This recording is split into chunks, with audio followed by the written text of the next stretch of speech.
and then trying us on like costumes before discarding our bodies like rinds of strange fruit.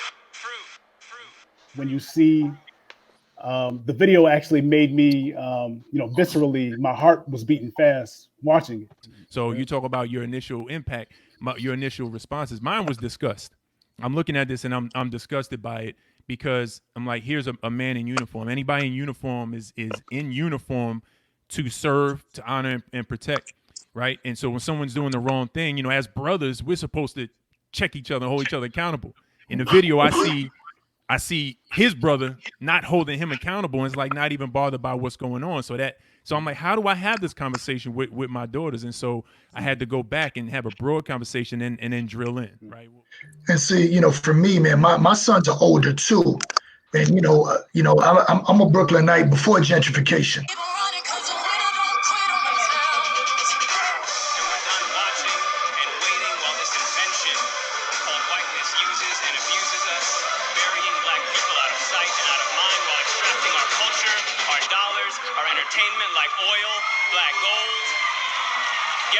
And demeaning our creations, then stealing them, gentrifying our genius. Yes. And my thing is, my oldest is a college student, and when he got his license, me and him used to role play on the road, and I used to be, That's good. I'm the AO officer. How do you respond? How do you do this? How do you do that? And for those unaware, I'm a criminologist by training, but I'm a hood dude, man. I've been blessed. There has been a lack in the reaffirming of value. And what I mean by that, when I saw everything that happened, what's been happening, I was frustrated, but I was also frustrated with myself. The criminal justice system was never intended it was never created nor intended to benefit us. So where I'm in the justice field, ironically, I'm in it so that we can change it. But I y'all remember Brooklyn. People with developmental issues also have a tough time in school. People have a tough time in school, get incarcerated. The one of the biggest factors that's gonna tell you whether somebody's gonna be incarcerated or not is whether they can read. But for me, and just like y'all, when I hear these things, I'm making sure, number one, make sure I don't know that person. And even if I don't know that person, I feel a part of me is getting ripped up because I'm like, damn, that's me too. You don't have to think about complex things when you talk about racism. Just think about every time you see something racist or you think something is racist, just boil it down to two simple concepts. Racism is about who belongs where and under what circumstances. I told her I was frustrated with myself because there are a group of young men at my church who I've not had this conversation with. They call me PC, Pastor Chuck.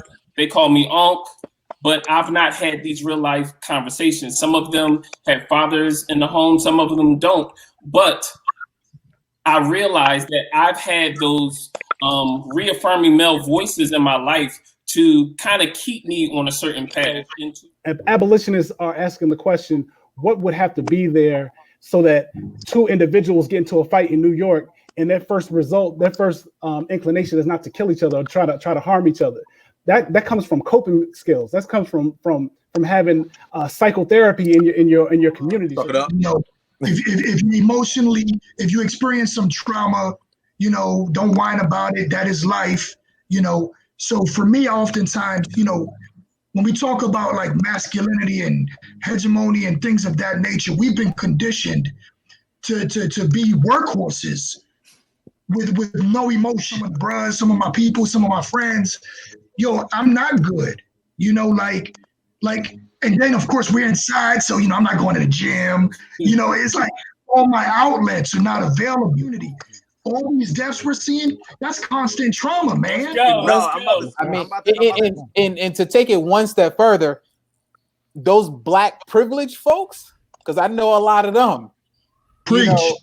Say that louder for them folks in the back, yo. You got this group of people that's just like, hey, I moved away. I live in this neighborhood. I don't got to worry about that.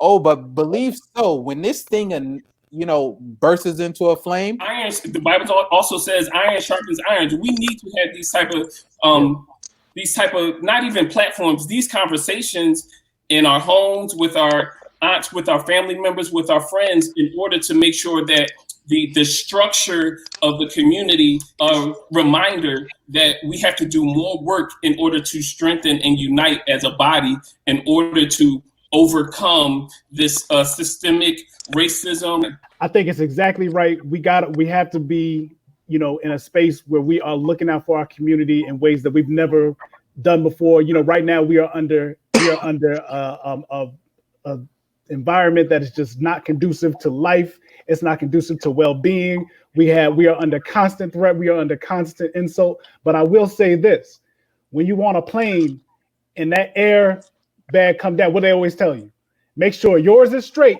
so that before you try to help somebody else. The community, you have nothing. But even most important, it starts with the youth. Right? If you want to change things over the next 50 years, you can't start with us.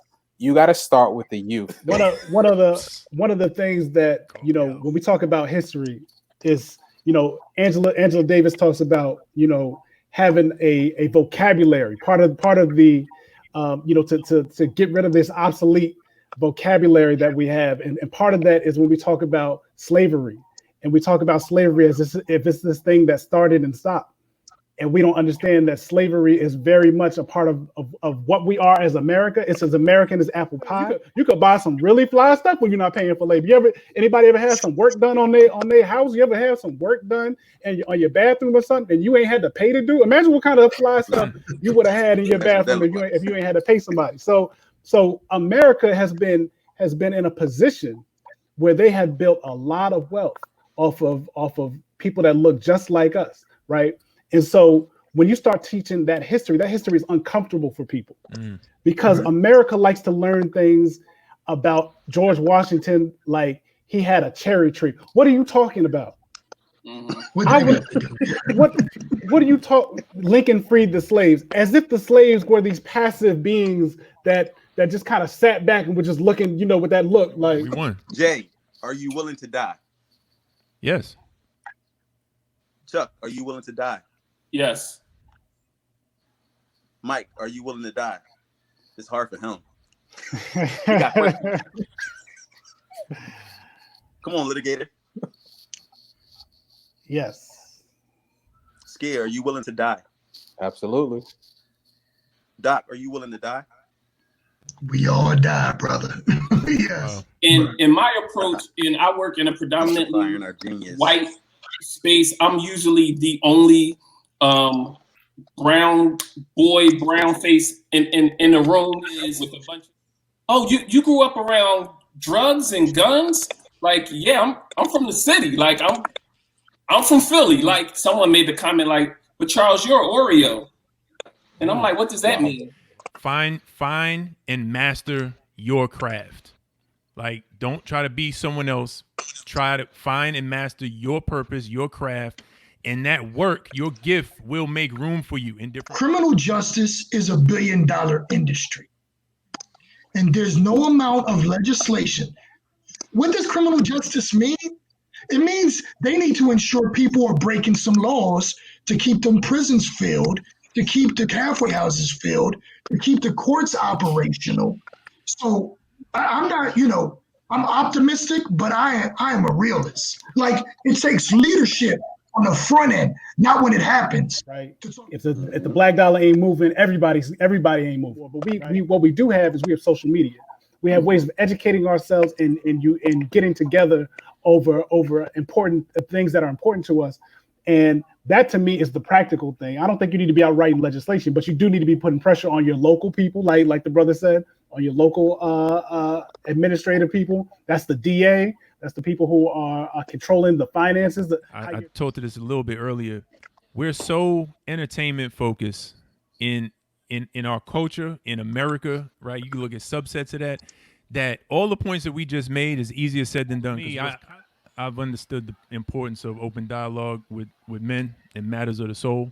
We're real quiet and we're real, we handle our business, especially as black men. We carry the weight on our shoulders of our families or life experiences, etc. So, anything that I can do to help facilitate those conversations, I'm all about. Plus, I'm raising young ladies, so I know what caliber of female that I'm producing out of my house. So I want to help brothers to come up because, you know, the two have to become one.